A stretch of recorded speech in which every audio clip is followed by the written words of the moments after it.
नमस्कार, मैं हूं संदीप चौधरी। आज सबसे बड़ा सवाल में हम देश के ताज जम्मू कश्मीर की बात करने वाले हैं। वो जम्मू कश्मीर जहां आज से 1 साल 3.5 महीने पहले, लगभग 1.25 साल पहले अनुच्छेद 370 को हटा दिया गया था, 5 अगस्त 2019 को, यह कहते हुए कि यह जम्मू कश्मीर के विकास में एक बाधा है। आतंकवाद पनपता है, फलता फूलता है। कश्मीरी आवाम को सही विकास और मुख्य धारा का हिस्सा बनाने के लिए अनुच्छेद 370 का हटाया जाना बेहद जरूरी है। और अब एक अहम कड़ी जोड़ी जा रही है इसी प्रक्रिया में, जो पॉलिटिकल प्रोसेस है। आपको पता होगा, कश्मीर के जो बड़े नेता थे उन्हें नजरबंदी में रखा गया। हम तो पिछले 8 महीने से घर में, अपने घर में महदूद हैं, सोशल डिस्टेंसिंग करनी पड़ रही है, घर में बंद हैं। लेकिन जम्मू कश्मीर की आवाम पिछले 1.25 साल से भी घर में मौजूद है, घर में बंद है। अब जिला विकास परिषद, डिस्ट्रिक्ट डेवलपमेंट काउंसिल्स के वहां पर चुनाव हो रहे हैं। वो कहते हैं ना, जमहूरियत, इंसानियत, कश्मीरियत, जो ये मशहूर शब्द पूर्व प्रधानमंत्री अटल बिहारी वाजपेयी ने गढ़े थे, उसी दिशा में ये कदम है। चुनाव हो रहे हैं। 28 नवंबर से पहले चरण का चुनाव शुरू हो जाएगा, 19 दिसंबर को यह मुकम्मल होगा और 22 दिसंबर को नतीजे भी आ जाएंगे। कश्मीरी आवाम क्या चाहता है? क्या वो 370 के साथ है? क्या वो 370 से अलग है? या 370 अब हमेशा के लिए दफन हो गया है, वो इतिहास बन चुका है, इट इज नाउ हिस्ट्री। 7 पार्टियों ने, जिसमें नेशनल कॉन्फ्रेंस है, पीडीपी है, पीपल्स कॉन्फ्रेंस है, सीपीआईएम है, उन्होंने एक गुपकार गठबंधन बनाया है। और उनका मुद्दा क्या है? 370 की बहाली। वो इसी मुद्दे को लेकर चुनाव में भी जा रहे हैं। गृह मंत्री अमित शाह ने उन पर निशाना साधा, इस गुपकार गठबंधन को गुपकार गैंग करार दिया। कहा यह विदेशी ताकतों से मिले हुए हैं, उनका दखल चाहते हैं, अंतर्राष्ट्रीयकरण करना चाहते हैं जम्मू कश्मीर का, कश्मीर मुद्दे का। ये आतंकवादी ताकतों को फिर से मजबूत करने की एक नापाक कोशिश है इस गठबंधन की। यह गठबंधन एंटी नेशनल है। तो दोनों तरफ की राजनीतिक प्रतिक्रियाएं भी हमें सुनने में मिल रही हैं।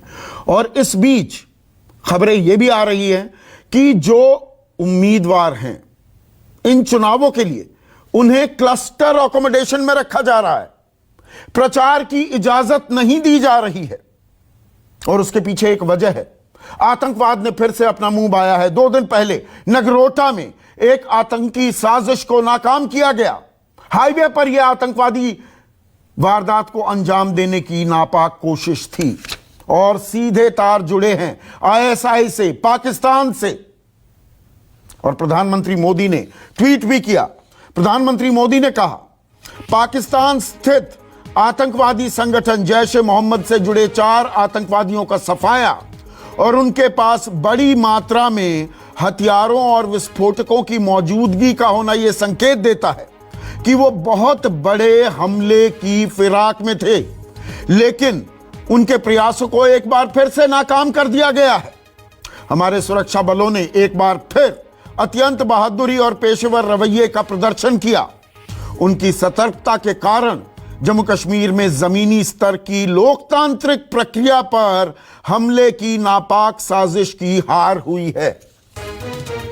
तो इस राजनीतिक पहल से क्या आतंकवाद को कुचलने की जो कोशिश है, जो सरकार की मंशा है, वो और मजबूत होगी, या दरअसल संगीनों के साए में ये चुनाव हो रहे हैं? 25,000 अतिरिक्त सुरक्षा बलों को बुलाया गया है इन चुनावों को अंजाम देने के लिए। अब दोनों तरफ राजनीति हावी है। कांग्रेस पर आरोप लगे, गुपकार गठबंधन का आप हिस्सा हैं, इस गैंग का आप हिस्सा हैं, आप भी अलगाववादी ताकतों से मिले हुए हैं। कांग्रेस ने साफ कर दिया, हम गुपकार गठबंधन का हिस्सा नहीं है। यह बात और है कि बीजेपी और एनसी, लद्दाख ऑटोनोमस हिल काउंसिल में, जो करगिल में है, वहां पर बीजेपी एनसी के साथ उस काउंसिल को, उस परिषद को चला रही है। तो बहुत सारी विरोधाभासी बातें भी सामने आ रही हैं। लेकिन कश्मीर फिर से नॉर्मल होगा क्या, ये एक बड़ा सवाल है। पहले राजनीतिक प्रतिक्रियाएं आपको सुनवा देता हूं। गुपकार गैंग से लोग नाराज हैं, वो कुछ नहीं कर सकते, सिर्फ बयानबाजी कर रहे हैं। कई बार कहते हैं धारा 370 को हटाएंगे, इस पर राजनीति करते थे कि नहीं हटने देंगे। अब कहते हैं हम वापस लाएंगे, जबकि कानून बन गया, पर फिर वो कहते हैं कि ये सब जुडिस है, झूठा प्रचार करते हैं। सब जुडिस है तो फिर लोगों को क्यों गुमराह कर रहे हो कि हम वापस लाएंगे? क्यों बोल रहे हो? आप बोलो तो बहुत अच्छा है, उनकी कोई बात पर यहाँ के लोगों को यकीन नहीं है। यही नया कश्मीर जो है मरकजी सरकार बनाना चाहती है, यहाँ के लोगों को बंद करके मुझे वहाँ जाने की इजाजत नहीं है। मैं को कोई मिलिटेंट हूँ क्या? क्यों नहीं मुझे इजाजत दी जा रही है? मैं जाके देखूं कि उन्होंने जहाँ पर 1 फुट खोदना था वहाँ 20-20, 25-25 फीट खोद के वहाँ से रेत और बाजरी निकाली जाती है। जम्मू कश्मीर को कंगाल किया जा रहा है, जम्मू कश्मीर के जंगल लूटे जा रहे हैं, जम्मू कश्मीर के नाले, यहाँ का रोजगार सब कुछ खत्म हो रहा है। ऐसे में आज का सबसे बड़ा सवाल, मोदी सरकार की नई राजनीति से हारेगा कश्मीर में आतंक और महबूबा अब्दुल्ला का इम्तिहान? बच पाएंगे कश्मीर के राजनीतिक खानदान? अब इन चुनावों से पता लगेगा, ये रेफरेंडम है, ये बीजेपी की जीत है या खानदान पूरी तरह से परास्त हो जाएगा, पूरी तरह से ध्वस्त हो जाएगा, या ये फिर से एक राजनीतिक ताकत बनकर उभरेंगे। चर्चा में मेरे साथ बीजेपी के राष्ट्रीय प्रवक्ता, देश के सबसे युवा कैबिनेट मंत्री रह चुके हैं और जम्मू कश्मीर बीजेपी के चुनाव प्रभारी हैं, श्रीनगर से जुड़ रहे हैं, शाहनवाज हुसैन। कांग्रेस के राष्ट्रीय प्रवक्ता अखिलेश प्रताप सिंह मेरे साथ हैं, अभी मुस्कुरा रहे हैं, बाज दफा गुस्से में भी आ जाते हैं। शांति से ही आज चर्चा करें, बड़ा संवेदनशील मुद्दा है। मेरे साथ सुशील पंडित हैं, roots in Kashmir, proud Kashmiri, दावा करते हैं, लेकिन कश्मीर में रूट्स फिर से जम पाई हैं क्या? इनसे मैं जानना चाहूंगा। इसके अलावा विपक्षी खेमे से नेशनल कॉन्फ्रेंस के लोकसभा सांसद, जम्मू कश्मीर हाई कोर्ट में जज रह चुके हैं, हसनैन मसूदी, और पीडीपी के युवा चेहरा, उनके प्रवक्ता ताहिर सईद मेरे साथ जुड़ चुके हैं। इसके अलावा वरिष्ठ पत्रकार, सत्यहिंदी.com नाम का डिजिटल प्लेटफॉर्म भी चलाते हैं, आशुतोष भी इस चर्चा में शामिल हो चुके हैं।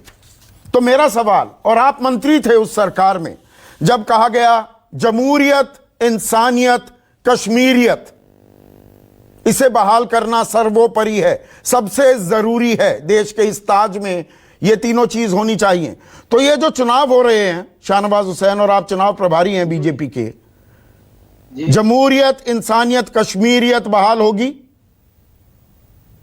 देखिए, मैं यहाँ कश्मीर वैली में पार्टी ने मुझे इंचार्ज बनाया और मैं यहीं से इलेक्शन इंचार्ज हूँ। अनुराग ठाकुर जी और तरुण चुग जी भी इस काम को देख रहे हैं। वो प्रभारी के तौर पे, एक चुनाव प्रभारी, एक इलेक्शन इंचार्ज। मैं जब से आया हूं तो मैं यही देख रहा हूं, डीडीसी का चुनाव पहले नहीं होता था। जमहूरियत के लिए है, नीचे से ऊपर तक का चुनाव होना चाहिए, तो डीडीसी का चुनाव हो रहा है, ये जमहूरियत को मजबूत करेगा। हम इंसानियत के राह पर हैं। पीडीपी और नेशनल कॉन्फ्रेंस जो फैमिली पार्टी है, डॉक्टर करण सिंह राजा थे, उसके बाद जब ये हुकूमत हुई, तब उसके बाद ये लोग राजा बन गए। और ये लोग सिर्फ इसलिए काम करते हैं कि अवाम का भला नहीं, यहाँ के अपना फलाह बहबूद कैसे हो, इसके लिए काम करते रहे। अब जब धारा 370 खत्म हो गई तो हमें ताकतवर मानते हैं, इसीलिए तो गुपकार अलायंस को जो गैंग हम कहते हैं, गैंग अप हुए, इसमें इतनी इनको बुरी बात क्या लगती है? जब आप गैंग अप होंगे किसी के लिए तो गैंग क्यों नहीं कहेंगे? जब आपके साथ गठबंधन करते हैं तब ये गैंग नहीं होता। पीडीपी के साथ सरकार बनाते हैं आप, अब्दुल्ला परिवार, आप ही जिस सरकार में आप सबसे युवा कैबिनेट मंत्री थे उसके हिस्सा थे ना, उमर अब्दुल्ला भी विदेश राज्य मंत्री थे, तब ये गैंग नहीं मंत्री थे ना, हमारे साथ मंत्री थे। यही तो दिक्कत है। बीजेपी के साथ जब वो आएंगे तो बीजेपी बड़ी अच्छी लगेगी। नहीं, बीजेपी को तब ये, बीजेपी को भी ये लोग अच्छे लगते हैं। बीजेपी अच्छी लगने की बात नहीं, आपको भी ये लोग अच्छे लगते हैं। आपके खिलाफ हो जाएं तो ये गैंग हो जाते हैं। हमारे साथ रहते हैं तो भारत माता की जय बोलते हैं। अच्छा, हमारे साथ रहते हैं तो हिंदुस्तान जिंदाबाद करते हैं। और जब हमसे अलग होकर फारूक अब्दुल्ला क्या बयान दे रहे कि हम चाइना को कहेंगे कि वो इंटरफेयर करे। महबूबा पाकिस्तान की फिक्र कर रही है, कह रहे पाकिस्तान से बात करो, बात करो। क्यों बात करे भाई? वो एक टेरर मुल्क है, उसने हमारे यहाँ 26/11 में इतनी बड़ी साजिश की, हम उसको डांट पिलाएंगे या बात करेंगे? नहीं, चीन से तो बात करते हो ना, चीन ने हमारी जमीन में घुसपैठ की हुई है, चीन से बात करते हो। चीन को जिस तरह की बात हम चीन को जैसा जवाब देना दे रहे हैं, अच्छा, लेकिन ये लोग जिस तरह की भाषा में बात करते हैं, क्या बात है, ये डीडीसी का चुनाव है। तो डीडीसी का चुनाव शाहनवाज हुसैन 370 पर रेफरेंडम माना जाए, ये चुनाव 370 पर रेफरेंडम माना जाए? चौधरी जी, एक मिनट बोलने दीजिए आपके। अरे मैं आपको पूरा वक्त दूंगा ना, आप इतनी मेहनत कर रहे हैं, पूरा वक्त दूंगा मैं श्रीनगर से जुड़ा हूं, आपसे बहुत दूर से जुड़ा हूं। हाँ। तो मैं ये कह रहा हूं कि ये डीडीसी चुनाव है जो लोकल, पहले हमने पंच के चुनाव किए, सरपंच के किए, आपको पता है कि उनकी जान की हिफाजत भी करनी पड़ी, टेररिस्ट उनके खिलाफ थे। अभी डीडीसी का चुनाव है, आप उनको हिफाजत में भी एडमिनिस्ट्रेशन रख रहा है, चाहे वो बीजेपी के हो या पीडीपी के हो या एनसी के हो, कोई भी हो, या अपनी पार्टी। तो आपको भी हिफाजत में रखा हुआ है क्या? आप भी क्लस्टर अकोमोडेशन में बाहर नहीं जा रहे प्रचार करने के लिए? विपक्ष कह रहा है हमें नहीं जाने दिया जा रहा, बीजेपी उनके प्रॉक्सी बाहर जाकर प्रचार कर रहे हैं। अरे भैया, हम तो पहले से सिक्योरिटी कवर्ड है, हम जब आएंगे तो वो सुरक्षा मिलती है, उसी तरह जो उम्मीदवार हैं उनको भी सुरक्षा मिलती है। नहीं, उनको घर में ही रखा हुआ है, क्लस्टर अकोमोडेशन में, बाहर नहीं जाने दिया जा रहा। वो बीजेपी के लोगों को भी रखा हुआ है। अच्छा, तो फिर चुनाव के मायने क्या?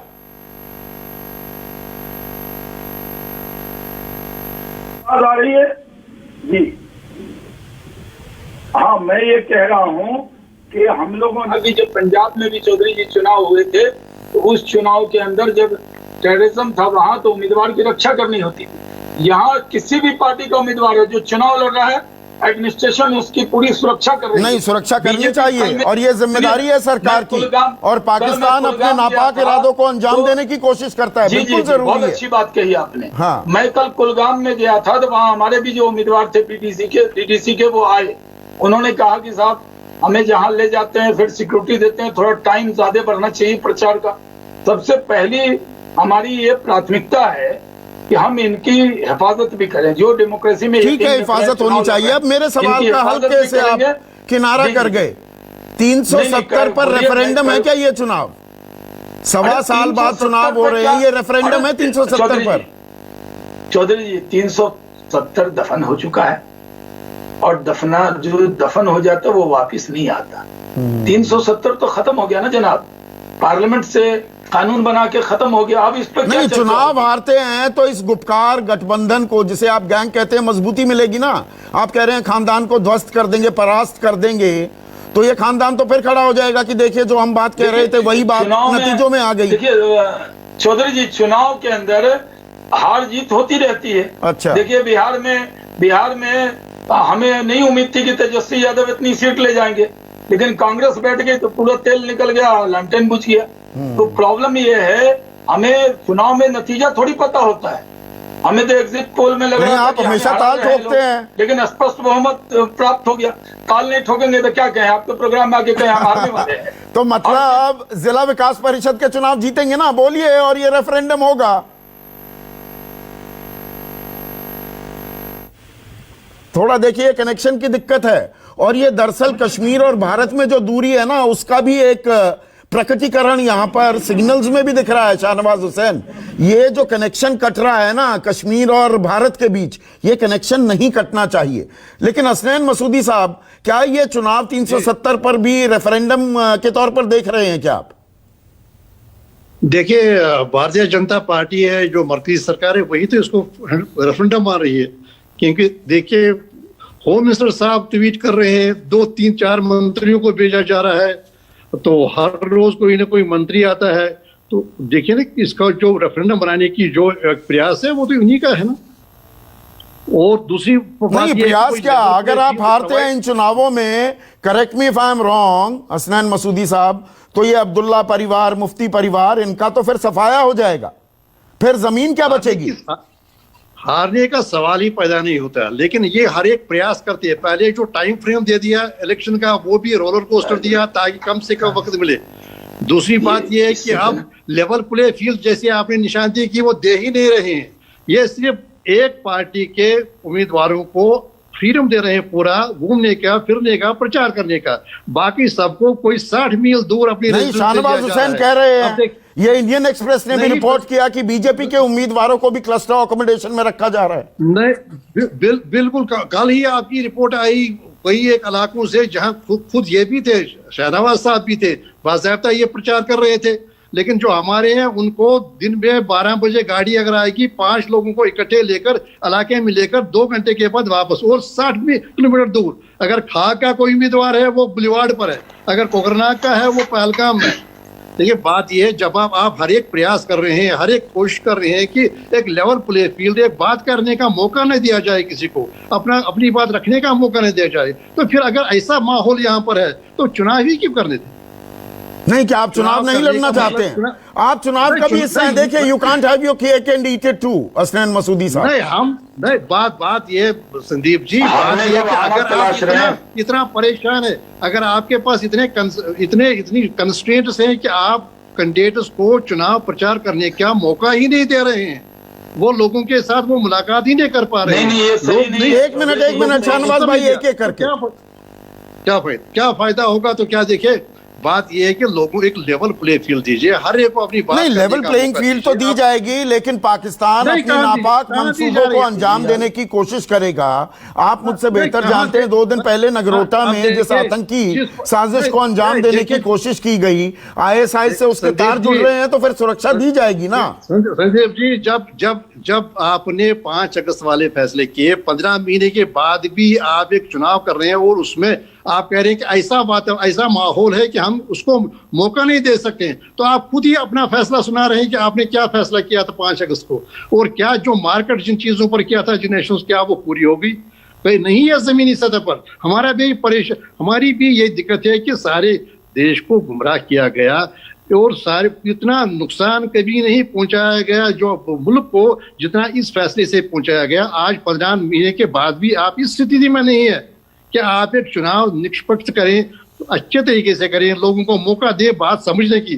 देखिए, जो गुफ्तार जो अलायंस है या इत्तेहाद है, अवामी इत्तेहाद जो है, अवामी इत्तेहाद जो दरअसल क्या है, ये एक प्रयास है, ये स्ट्रगल एक है जो भारतीय आईन है, उस भारतीय आईन की सुपरमेसी बहाल करने का। ना क्या राजनीतिक विरासत, अपने खानदान की राजनीति बचाने का प्रयास न माना जाए इसे? देखिए उस पर आप फैसला अवाम देंगे, अवाम को फैसला देने का मौका दीजिए। आप 2 नैरेटिव बिल्डअप कर रहे थे, नहीं जी ये लोगों ने अप्रूव किया, अगर अप्रूव किया तो आप मौका दीजिए, एक अच्छा मौका दीजिए। और अगर आप कह रहे हैं कि नहीं इनके साथ कोई नहीं है, नहीं तो चुनाव तो हो रहे हैं ना। अखिलेश प्रताप सिंह, एक मिनट सर, जस्टिस जी एक मिनट। अखिलेश प्रताप सिंह, ये तो मौका दिया गया ना, बाकायदा संसद ने अनुच्छेद 370 को हटाया और अब एक राजनीतिक प्रक्रिया के जरिए एक पॉलिटिकल प्रोसेस शुरू किया गया है जिसमें जमहूरियत, इंसानियत, कश्मीरियत को बहाल करने की कोशिश है।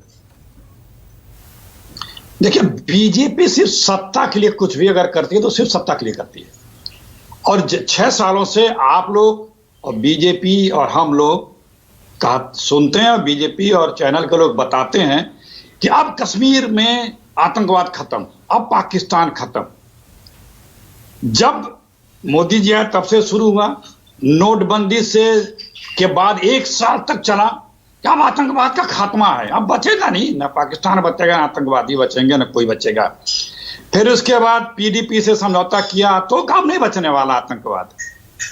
उसके बाद जब 370 और केंद्र शासित राज्य बनाया तब कहा नहीं बचने वाला है।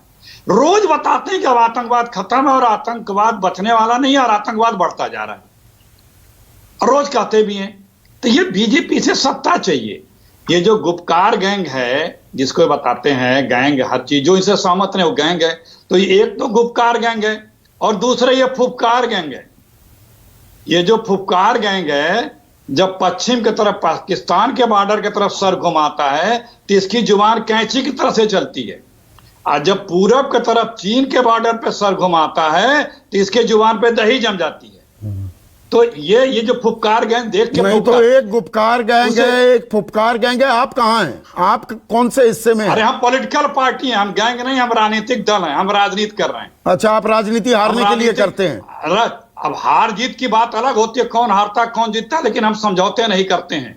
कल तक जिसके चरणों में लेट करके मुफ्ती मोहब्बत साहिबा के अब बताते थे यही टीवी पे आके हम लोग से बहस करते थे कि नहीं वो ऐसा उन्होंने नहीं कहा, सैनिकों पे मुकदमे ठीक लिखे गए हैं, पत्थरबाजों से मुकदमे सही हटाए गए हैं, तिरंगे को कांधा देने वाला कोई नहीं मिलेगा। मुफ्ती साहिबा बोलती थी, ये लोग आके उसको जस्टिफाई करते थे और आज उसी को गैंग क्या क्या बता रहे हैं और उसी के साथ अलायंस भी किए बैठे हैं कारगिल में। तो ये डबल स्टैंडर्ड नहीं तो आप अपनी कंफ्यूजन के बारे में भी तो बताइए। कांग्रेस दो फाड़ हो गई थी, 370 सही हटाया, गलत हटाया, युवा कहने लगे नहीं जी बिल्कुल ठीक हटाया। सुनिए, कोई दो फाड़ नहीं थी, पार्लियामेंट में हमने समर्थन किया और 370 को 99% जितने भी धाराएं थी कांग्रेस ने समाप्त किया थ्रू प्रोसेस। और 370 का अभी शुरू में जो आपने जिक्र किया, 370 का राजनीतिकरण बीजेपी भी कर रही है और 370 का राजनीतिकरण कश्मीर जम्मू की ये राजनीतिक पार्टियां भी कर रही हैं। वो आपको देखने को मिला बिहार के चुनाव में भी। तो ये सिर्फ सत्ता के लिए काम करते हैं, ये आवाम या किसी के भले के लिए नहीं। ठीक है, एक मिनट अब सुशील पंडित स्क्रीन पर। सुशील पंडित, आपके चेहरे पर मुझे हल्की सी मुस्कान दिखी जब मैंने सीधा सवाल पूछा शाहनवाज हुसैन से कि ये चुनाव जो हो रहे हैं, जो ये पॉलिटिकल प्रोसेस शुरू किया गया है, क्या 370 पर ये रेफरेंडम है? आप मुस्कुराए क्यों सुशील पंडित?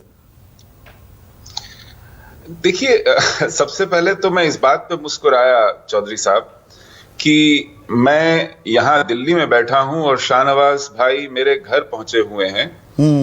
क्या अच्छा होता कि मैं अपने घर पर इनकी अगवानी करता। मैं तरस गया उस घर को देखने को और मुझे खुशी है कि चलिए उन्हीं की आंखों से सही मेरा घर उन्हें दिखाई तो दे रहा है, कैसा भी है। दूसरी बात, मैं इस बात पे मुस्कुराया कि गुपकार गैंग है, एक फुफकार गैंग है। आपने पूछा ये खुद किस गैंग में है, तो मुझे शायद समझ आया कि ये पुचकार गैंग में है। ये पाकिस्तान को भी पुचकारते थे। मुंबई पे हमले हुए तो चलो हम क्रिकेट नहीं खेलेंगे, कुट्टी कर ली। ये चीन को भी पुचकारते थे कि वो डेप्सांग में घुस आया, अरे भाई तूल मत दो नाराज हो जाएगा। अरे भाई चुमार में घुस आया, बात ना बढ़ाओ नाराज हो जाएगा, ढके रहने दो, छुपे रहने दो, क्या फर्क पड़ता है, रेगिस्तानी तो है, वहां एक भी घास का तिनका नहीं पैदा होता, जैसे नेहरू कहा करते थे अक्साई चीन के बारे में। एक मिनट अखिलेश बाबू, देखिए हम बिल्कुल संजीदगी से चर्चा करते हैं, आपको पूरा मौका दूंगा रिस्पॉन्ड करने के लिए। अभी टाइम है सुशील पंडित का। सुशील जारी रखिए। तो भारत में कहीं पीएफआई है, वायनाड में चुनाव लड़ना है तो उनको भी पुचकार लो। यहां तक कि राज्यसभा पहुंचना है, गुलाम नबी आजाद को एक लोन चाहिए, लोन का वोट, वो इंजीनियर रशीद का वोट चाहिए, तो कहो कि हाँ साहब ये जो फांसी दे दी थी हमने अफजल गुरु को, वो थोड़ा गलत कर दिया था, उसको भी पुचकार दो। तो आप हर ऐरे गहरे नथु खैरे को पुचकारते फिरें। आपने बड़ा अच्छा शब्द का इस्तेमाल किया है सुशील पंडित, पुचकार जो शब्द है। पर ये 5 अगस्त 2019 को जब 370 हटा था तो पुचकारने का प्रोसेस तो आपके लिए भी शुरू हुआ था ना, कि जो कश्मीर है, जिनकी रूट्स हैं कश्मीर में, जिनकी जड़ें हैं, वो कश्मीर में जाएंगे, वो जा पाए क्या? कश्मीर तो लॉकडाउन में है पिछले 1.25 साल से। चौधरी साहब, इस देश में हिंदू को पुचकारने वाला कोई नहीं है, आप और हर एक को पुचकार लेंगे। यहां पर हिंदू को, यहां की मेजॉरिटी को सेक्युलरिज्म के लिए बलि का बकरा बनना है। बीजेपी बना रही है आपको बलि का बकरा बनाएगी। जी हां, हम वहां पर सैंड बैग्स की तरह इस्तेमाल होंगे भारतीय राष्ट्रवाद के लिए। हम बलि का बकरा बनेंगे आपके पंथ निरपेक्षता के लिए। हमें नहीं कोई पुचकारेगा। हमारे जाति संहार को, हमारे निष्कासन को 30-30 वर्ष के, उसके लिए कोई नीति, कोई प्रस्ताव नहीं बनेगा। ये पुचकार सिर्फ देश की जड़ खोदने वालों के लिए, ये सहलाना, ये बहलाना सिर्फ देश के दुश्मनों के लिए है। यहां देश पर मरने वालों के लिए, देश के देशभक्तों के लिए, वो तो जेब में है, वो कहां जाएंगे? 1.25 साल में कितने कश्मीरी पंडित वापस जाकर बसे हैं घाटी में? ये तो वो शाहनवाज साहब खुद कश्मीर की घाटी में हैं। उनको ढूंढ के कोई मिल जाए तो बहुत अच्छी बात है, हमें भी बता दें। पूरी घाटी में कहीं कोई वापस लौटा हो, उन्हें मिल जाए तो उन्हें मेरी भी नमस्ते कहने के लिए बोल दीजिएगा उन्हें। शाहनवाज हुसैन सुन रहे हैं? अब शाहनवाज हुसैन को स्क्रीन पर लाइए, सुशील पंडित को भी स्क्रीन पर रखिए। आप कह रहे थे ये कश्मीरियों के लिए लड़ाई है और एक कश्मीरी दिल्ली में बैठे हैं, आप उनके घर में बैठे हैं। शाहनवाज हुसैन, देखिए सुशील पंडित जी मेरे बहुत पुराने और मैं जानता हूं कि इनके इतना दर्द इन्होंने झेला है कि कितना भी मरहम लगाया जाए वो कम है। और कश्मीरी पंडितों के साथ जो जुल्म ज्यादती कांग्रेस के दौर में हुई, आज ही मैं वो जाने वाला था साउथ कश्मीर में कुलगाम में, वहां पर वो पंडित कॉलोनी वैसो में 350 वो फ्लैट बन रहे हैं, कुछ लोग उसमें आए भी हैं। और आज भी कुलगाम में ओमपुरा बडगांव में भी वो कल मैं गया था तो वहाँ कई कश्मीरी पंडितों से ये कॉलोनी वगैरह तो बहुत सालों से बन रही हैं। गलत तो नहीं कह रहा मैं सुशील पंडित, एक सेकंड। नहीं, सुशील पंडित सर, आप सवाल पूछते हैं तो जवाब। अच्छा चलिए पूरा कीजिए शाहनवाज हुसैन को लाइए। आज भी हमारे वहाँ पंडिता साहब, उम्मीदवार पीएन पंडिता साहब जो हमारे डीडीसी के उम्मीदवार हैं, मैंने आज उनके साथ ही खाना खाया और सुशील पंडित जी का भी जिक्र किया मैंने उनसे, जब उनसे तारुफ हुआ तो मैंने पूरा हालचाल जाना है। ये सही है कि सुशील पंडित जी की शिकायत वाजिब है। हम आपकी उम्मीदों पर पूरी तरह, ठीक है, मैंने आपकी बात सुनी। सुशील पंडित ये तो मैं कई दिनों से मैंने खुद कवर किया है कि जी वो बन रही हैं, कॉलोनीज बन रही हैं, उनका क्या हुआ आज तक पता नहीं, दिल्ली से कौन गया किसी के बारे में आंकड़ों की जानकारी नहीं। अब डोमिसाइल का भी पेंच आ गया है, जो 10 साल से रह रहा है, आप 30 साल पहले अपना घर छोड़ आए थे, अब आप कश्मीरी हैं भी नहीं, उस पर भी संशय है। Correct me if I am wrong. हाँ, 10 नहीं 15 साल का। हाँ, 15 साल का। तो अभी आप कश्मीरी हैं या नहीं, ये भी आपको प्रूव करते घूमना पड़ेगा। देखिए, हाँ, वैसे मुझे अपने कश्मीरी होने का प्रमाण किसी को नहीं देना है। ये मेरे लिए शर्म से डूब मरने वाली बात है अगर मैं किसी को सर्टिफिकेट दिखाऊं और ये जताने का प्रयत्न करूं कि मैं कश्मीरी हूं, तो कोई कानून मुझसे ये हिसाब किताब मांगे, मुझे गवारा नहीं होता। लेकिन एक बात मैं बताऊं, आपने पूछा कि ये 370 के ऊपर किसी तरह का जनमत संग्रह है क्या। देखिए, अगर 5 अगस्त 2019 के बाद धरातल पर कोई काम जो होना चाहिए था वो हुआ होता, तो आज ताल ठोक कर शाहनवाज भाई कहते कि हां, ये लिटमस टेस्ट है, ये जनमत संग्रह है। लेकिन 5 अगस्त 2019 के बाद जमीन पर जिहाद का शिकंजा ढीला करने के लिए जिस तेजी से काम होना चाहिए था, जो नीति बननी चाहिए थी, जो क्रियान्वयन होना चाहिए था, जो मुस्तैदी दिखाई पड़नी चाहिए थी, वो नहीं है। अभी जुलाई में भाजपा के एक जिला अध्यक्ष बांडीपुर में थे, उनका नाम था वसीम बारी। उनके भाई और पिता को मार दिया गया उनके घर में, जो थाने से मुश्किल से 90 गज दूर था। चलिए, आतंकवाद है, कश्मीर में कोई भी मर सकता है, ये समझ में आता है। लेकिन जो समझ में नहीं आता वो ये है कि उसके भाई उसको और उसके पिता को मारे जाने के बाद वहां उनके स्थानीय कब्रिस्तान में कब्र के लिए जगह नहीं मिली। कोई मौलवी उनका नमाज जनाजा पढ़ने नहीं आया। एक जेसीबी बुलाकर उनको उनके खेत में गाड़ना पड़ा और एक पीएसओ ने उनका फातिहा पढ़ा। ये गवर्नर के रूल के अंदर बीजेपी के नेता के साथ हाल है उस समाज का जिसमें घृणा भरी हुई है। एक स्थानीय तो 370 हटने के बाद तो कहा जा रहा था आतंकवाद नेस्तनाबूद हो जाएगा, आतंकवाद खत्म हो जाएगा। तो आतंकवाद जस का तस है, आप ये कह रहे हैं। सरकार कहती है कि वहां पर हमने टेरर फ्री कर दिया जम्मू कश्मीर को। ऐसी घृणा व्याप्त है कि अगर आप बीजेपी में हैं तो आप मुसलमान नहीं माने जा रहे हैं। आपको स्थानीय कब्रिस्तान में कब्र नहीं है। आतंकवाद तो एक तरफ है। तो अगर ऐसी घृणा है, ऐसा जहर है कि मौलवी आपके यहां नमाज जनाजा नहीं पड़ेगा, आपको जेसीबी बुलाकर उसको किसी खेत में गाड़ना पड़ेगा, उन 3 लोगों को कब्र देनी पड़ेगी जी। कोई पीएसओ आके आपका फातिहा पड़ेगा। ठीक है, तो वो घृणा कम नहीं हुई है और काम भी नहीं हुआ, आप जो कह रहे हैं ताहिर सईद। लेकिन यहां पर यह सवाल भी तो पूछा जाएगा, अगर गृह मंत्री कहते हैं, मैं उनके शब्द इस्तेमाल कर रहा हूं, मैं गुपकार गठबंधन मानता हूं, वो गैंग कह रहे हैं, लेकिन अगर आपकी सर्वे सर्वा महबूबा मुफ्ती पाकिस्तान के दखल की बात या पाकिस्तान से बातचीत की बात करेंगी और फारूक अब्दुल्ला कहेंगे चीन दखल दे, तो आप किस तरह के कश्मीर के कल्याण की बात कर रहे हैं? कौन सी कश्मीरियत है ये? संदीप जी, सबसे पहली बात तो यह है कि अमित शाह ने जो गैंग जो लफ्ज जो इस्तेमाल किया है, मैं उस लफ्ज को मैं बड़ा कंडेम करता हूं। वो देश के गृह मंत्री हैं, एक ऐसे पोस्ट पे हैं जिस पे सरदार वल्लभ भाई पटेल, गुलजारी लाल नंदा जी बैठे थे। आज उस ओहदे पे वो बैठे हैं और वो ऐसी शब्द का इस्तेमाल करते हैं, ऐसी भाषा का इस्तेमाल करते हैं जो देश का गृह मंत्री नहीं बल्कि कोई ऐसा लगता है किसी गैंगस्टर की जुबान है। वो देश के किसी गृह मंत्री की जुबान वैसी नहीं हो सकती है। तो आप भी वैसी जुबान का इस्तेमाल कर रहे हैं ना अब।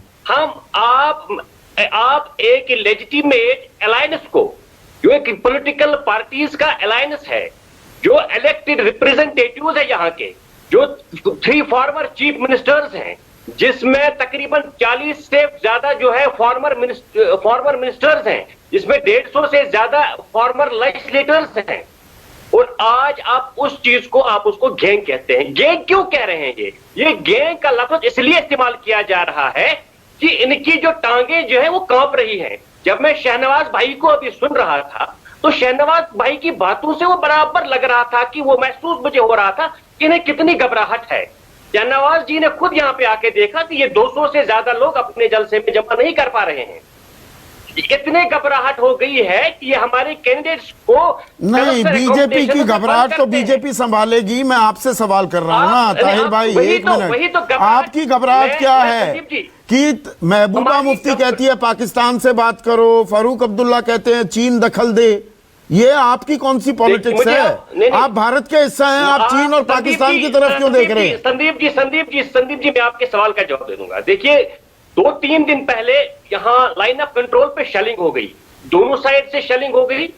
उस साइड से जो हम कहते हैं कि हमारा हिस्सा है, जो पाकिस्तान के पास है, वहां पर बस्ती में बम गिराए गए, वहां पर लोग मारे गए। वो कौन थे? हमारे लोग थे, कश्मीरी मारे गए। जब इस साइड से बम गिरे यानी हमारे साइड से, तो यहाँ पे कौन मारे गए? कश्मीरी मारे गए। आप जम्मू कश्मीर को बैटल ग्राउंड इस्तेमाल कर रहे हैं क्योंकि आपको बंगाल जीतना है, क्योंकि आपको बिहार जीतना है, क्योंकि आपको उत्तर प्रदेश जीतना है। मुझे आप ये बताइए, मैं आपको अपनी सरजमीन में आपको जंग के लिए क्यों इस्तेमाल होने दूं? तो नहीं, पर आप चीन और पाकिस्तान की पैरवी क्यों, उनकी सरपरस्ती क्यों कबूल करते दिखते हैं? आप देखिए संदीप जी, मेरी बात सुनिए। हमने जम्मू कश्मीर में 90s के बाद जो पुरअमन दौर देखा है, वो वही दौर हमने देखा है जब पाकिस्तान और इंडिया के दरमियान सलाह रही, जब दोनों कंट्रीज के दरमियान डायलॉग हुआ। वो सबसे बेहतरीन दौर था जब बॉर्डर्स पे रहने वाले लोग भी आराम से रह गए।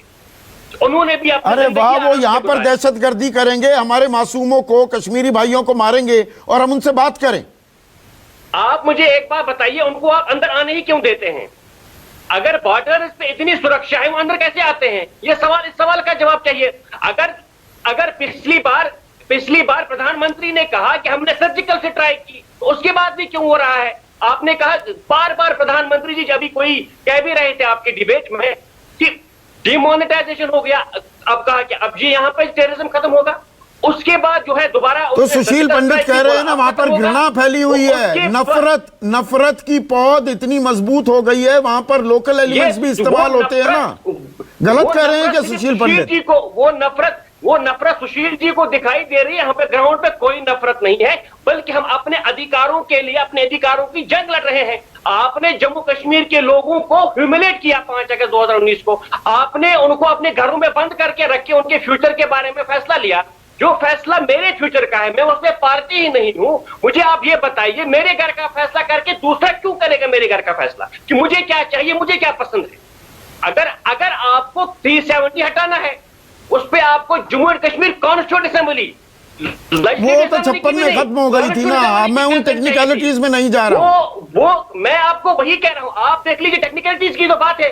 सबसे पहले मुझे आप ये बताइए कि ये फैसला मुझे करना है संदीप जी, ये मेरे फ्यूचर नहीं, देश का संविधान है, संविधान में बदलाव की पूरी इजाजत है और पूरा हक है कि संसद उस पर फैसला लेती है। संसद ने सर्वसम्मति से फैसला लिया, आपने अपनी बात कही। लेकिन आशुतोष, ये कश्मीर में जो हो रहा है, ये जमहूरियत, इंसानियत, कश्मीरियत की बहाली होते देख रहे हैं हम, या ये एक राजनीतिक नौटंकी दरअसल चल रही है? एक दूसरे पर लानत मलानत बरसाई जा रही है। कश्मीरी आवाम के हकूक, उनके हक, उनके कल्याण की बातें तो कहीं गौण हो गई हैं।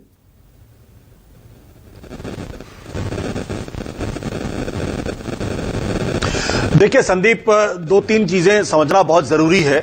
पहली बात, अगर देश के गृह मंत्री जो बहुत पावरफुल हैं, अगर वो गैंग शब्द का इस्तेमाल करते हैं तो इसका मतलब साफ है कि उनके पास कश्मीर को लेकर कोई नीति नहीं है।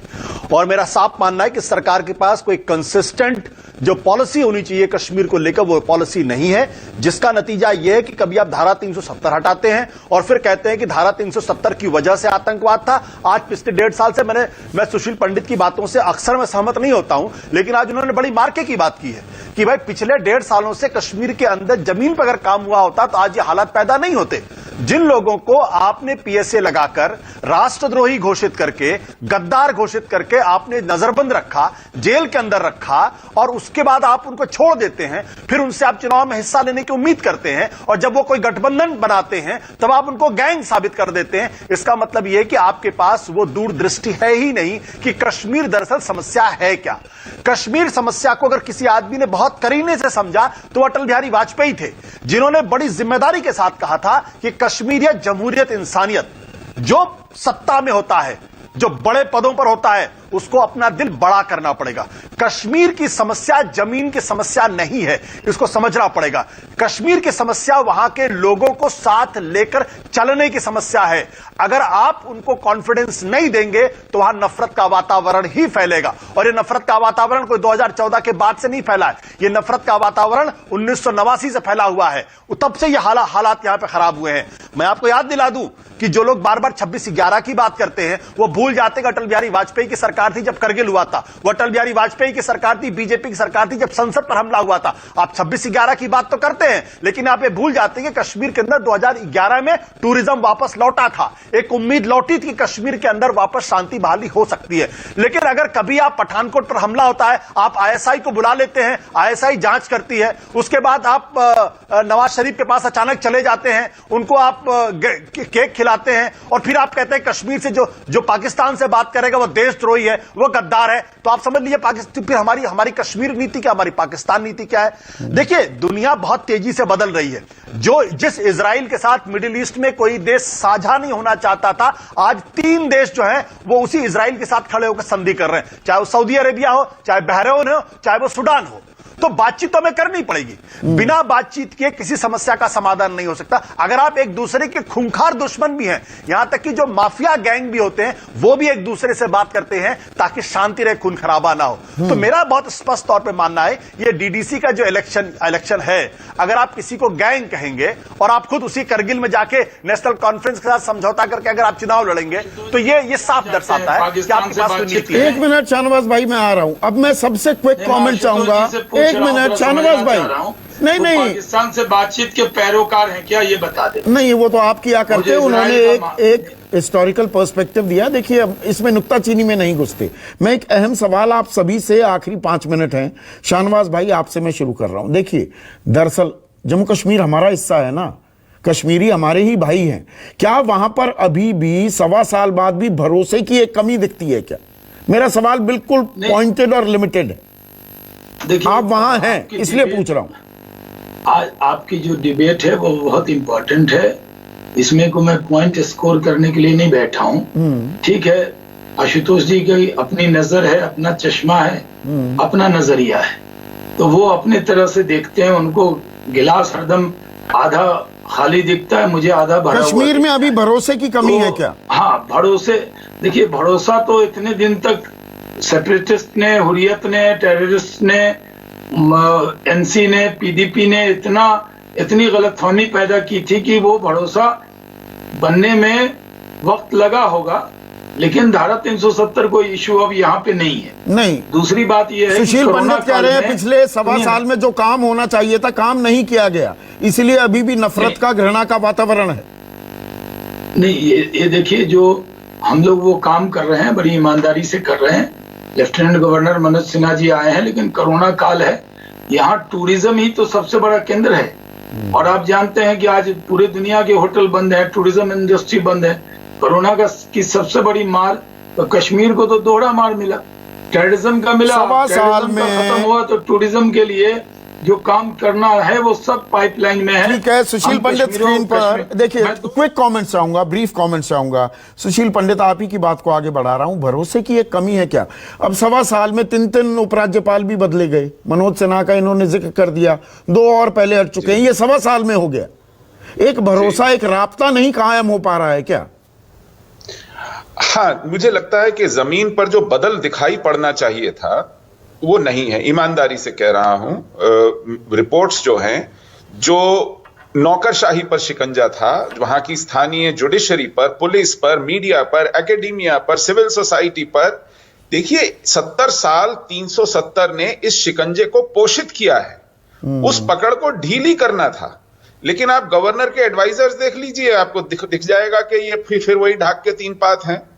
और एक गवर्नर अभी 7-8 महीने रुका नहीं, जो कभी पहले कश्मीर में था नहीं, उसको कुछ महीने कश्मीर समझने में लगे, और जब वो काम करने लगा, अपना प्रोडक्ट, एक रिजल्ट दिखाने लगा, आपने उसको वहां से निकाल के एक और गवर्नर को ला बिठाया। तो वही चीज कह रहे हैं, कुछ महीने और लगाएगा। एक मिनट अखिलेश प्रताप सिंह, यही बात आशुतोष कह रहे हैं। कोई पॉलिसी नहीं दिखती है क्या कश्मीर को लेकर?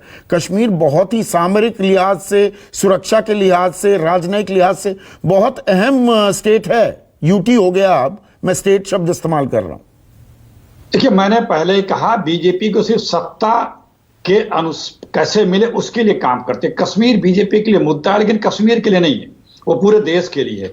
देश में कश्मीर के नाम पे कैसे जमीन तैयार करके वोट लिया जाए, ये बीजेपी के लिए इंपॉर्टेंट ज्यादा है कि बतौर कि कश्मीर को कैसे हम शांत रखें, कश्मीर को कैसे हम आगे बढ़ावें, या कश्मीरियों को कैसे हम बेहतर जिंदगी दें, इससे बीजेपी को बहुत इंटरेस्ट नहीं। अगर इंटरेस्ट होता तो जिस तरह की भाषा हमारे बीजेपी के नेता, गृहमंत्री आदि इत्यादि बोल रहे हैं, वो उस तरह की भाषा नहीं बोलते। ये प्रवोक करने की भाषा है, ये प्यार की भाषा नहीं है। तो ये बड़ा सीधा सा है। एक मिनट, हसनैन मसूदी, ये चुनाव, वो राब्ता, वो भरोसा कायम कर पाएंगे क्या?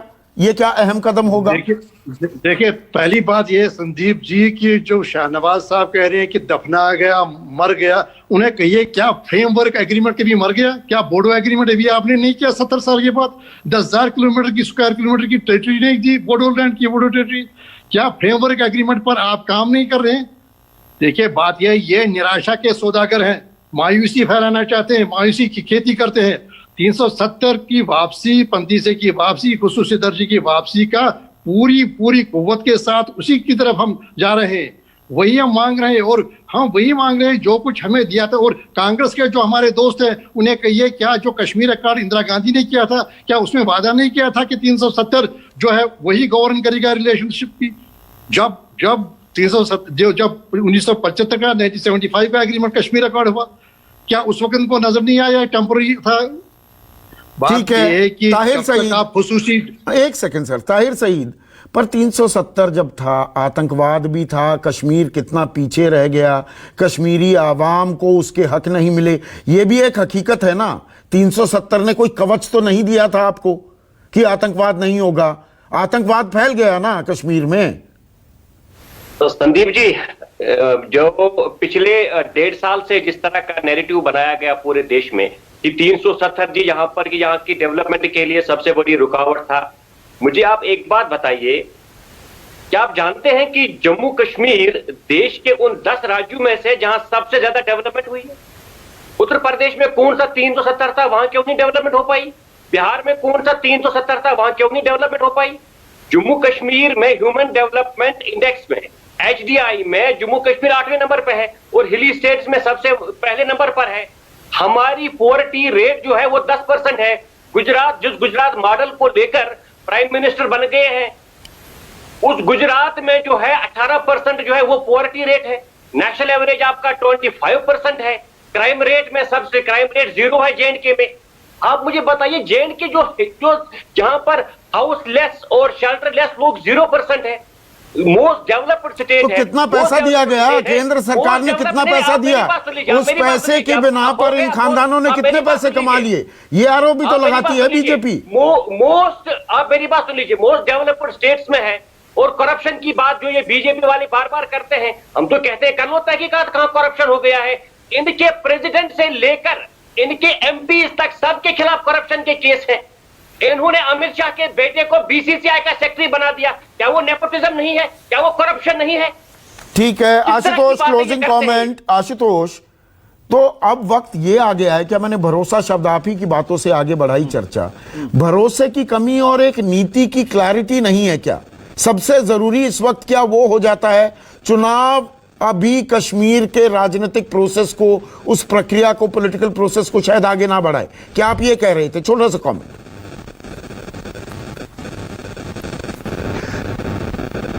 देखिए संदीप, मैं बड़ी ईमानदारी से कहना चाहता हूं, डीडीसी का कश्मीर के अंदर छोटे से छोटा चुनाव जो है वो लोकल चुनाव नहीं हो सकता है। उस पर पूरी दुनिया की नजर होती है, उस पर सारे दुनिया के देशों की नजर होगी और सब इस पर टिप्पणियां करेंगे। तो मेरा यह कहना है कि डीडीसी का चुनाव अनाउंस करने के पहले क्या आपने सोचा कि इसका मतलब क्या होगा? दुनिया में मैसेज ये चला जा रहा है कि आपने धारा 370 तो हटा दी, उसके बाद वहां चुनाव हो रहा है और कैंडिडेट स्वतंत्र रूप से जाके प्रचार नहीं कर पा रहे। तो आप दुनिया को मैसेज क्या देना चाहते हो? आप यही मैसेज देना चाहते हैं ना, कश्मीर शांत नहीं है, कश्मीर में कॉन्फ्लिक्ट है, कश्मीर में निष्पक्ष चुनाव नहीं हो सकते। अगर यह मैसेज देना है तो आप कश्मीर का नहीं, पूरे भारत का दरअसल आप मान जो है वो खराब कर रहे हैं। तो जम्मू कश्मीर, इसीलिए मैंने शुरुआत में कहा ताज है देश का और वहां पर शांति बहाली होनी चाहिए। ये जो चुनावी प्रक्रिया है, क्या वो एक पहला कदम होगा? ये देखने वाली बात होगी। आप सभी का बहुत बहुत शुक्रिया। आज सबसे बड़ा सवाल में बस इतना ही। नमस्कार।